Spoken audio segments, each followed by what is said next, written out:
Okay, so today we're going to dive into something pretty cool, pretty interesting, I think. Owning land in Arizona. Right.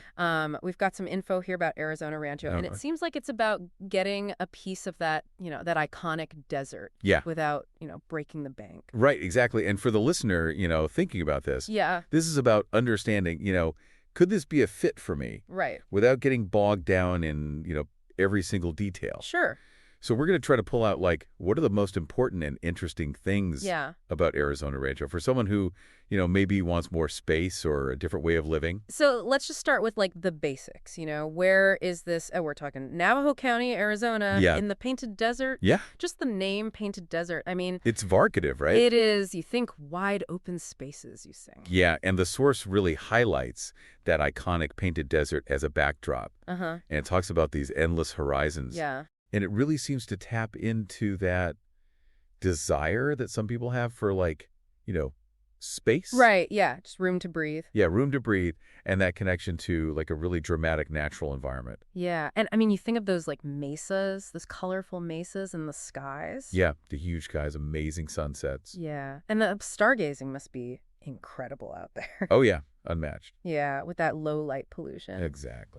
So it really, I think, speaks to that desire that some people have for, peace and privacy and just like Yeah, that kind of environment. that majestic kind of beauty all around you. All right, so let's get practical. What kind of land are we talking about here? Yeah. And, what makes it so accessible from a cost perspective? So what's really interesting here is that they're focusing on, spacious acreage, Okay, off-grid acreage, okay. and typically it's around 2.5 acres per parcel. All right, so that's a decent Yeah, that's a good chunk of land. chunk of land. And the source really emphasizes that incredibly low cost and the potential for incredible value. Right, so you're getting a lot of Arizona for your dollar. Yeah, you're getting a good bang for your buck. And maybe even some appreciation down the line. Potentially, yeah.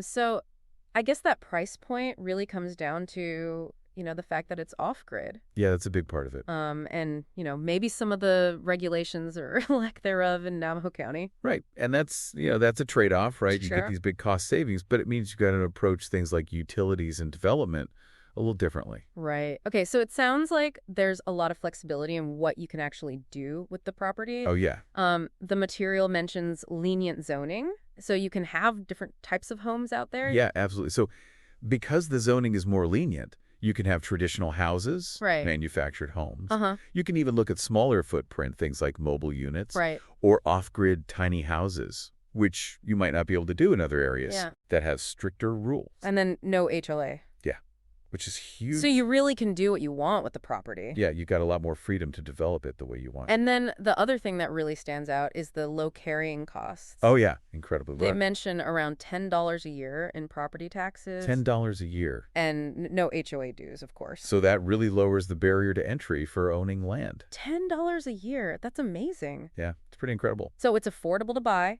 and it's incredibly affordable to own. Exactly. Now, we keep saying off-grid, and Yeah. for some people that might sound, pretty remote. Sure. So how accessible is this area, according to the information? So they do say that it's accessible through dirt roads that connect to nearby highways, Okay. including I-40. All right. And they specifically mention year-round access, both for the owners themselves Okay. and for bringing in, supplies and things like that. So you're not completely cut off. No, it's not like you're in the middle of nowhere, Right. but it does give you that sense of remoteness. And I guess when we say off-grid, it means you're responsible for your own power? Right, you're going to be looking at things like solar power or generators. Yeah. And for water, you might be drilling a well or using rainwater collection. So that's a really important distinction. It's remote, but you're not totally isolated. Exactly. Okay, what about building? Are you expected to build right away? So they actually highlight that there are no deadlines to build. Oh, wow. Okay. So you could even camp on your land or use an RV. While you're figuring things out. Exactly, while you're making plans. That's pretty cool. Yeah, it gives you a lot of flexibility. So you're not pressured to like immediately, construct a home. Nope. You can take your time. So I guess if we bring this all together for the listener, it seems like this Arizona Rancho is a pretty accessible way to own a good chunk of Arizona land. Yeah. At a really affordable price. It's a unique opportunity. Yeah, I mean, it's a chance to be more independent. You're surrounded by incredible nature. Yeah. And the ongoing costs are really minimal. And that's a big deal for a lot of people. But it's not just about owning land, right? It's like potential for a different kind of life. Absolutely. But with all this freedom and the beauty of the desert Yeah. comes, a commitment to self-sufficiency. Right. You've got to be ready with that off-grid lifestyle. So it's something to really think about. Definitely. And, as we're thinking about that, it brings up a question for me. Yeah. What are the potential challenges or costs that maybe aren't obvious right up front? Yeah, like, the purchase price is low. Right. But what about things like drilling a well? Yeah. Or setting up that solar power system? Those can add up. They can add it. So it's about weighing those initial savings against the investment and the work that you're going to have to put in. Right, because off-grid living does require a certain amount of, DIY and resourcefulness. Absolutely. You've got to be prepared to handle things yourself. So it's a trade-off. It is, but for the right person, it could be an amazing opportunity.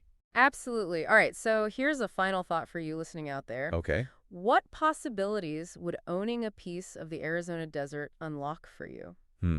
That's a good one. Yeah, I mean, really think about it, that balance between freedom, Yeah. those wide open spaces, Yeah. and that self-reliance that this kind of opportunity might require. It's a big decision, but it's definitely worth considering. Thanks for joining us on this deep dive. It's been a pleasure. Always good to chat with you. Likewise. See you next time. All right, take care.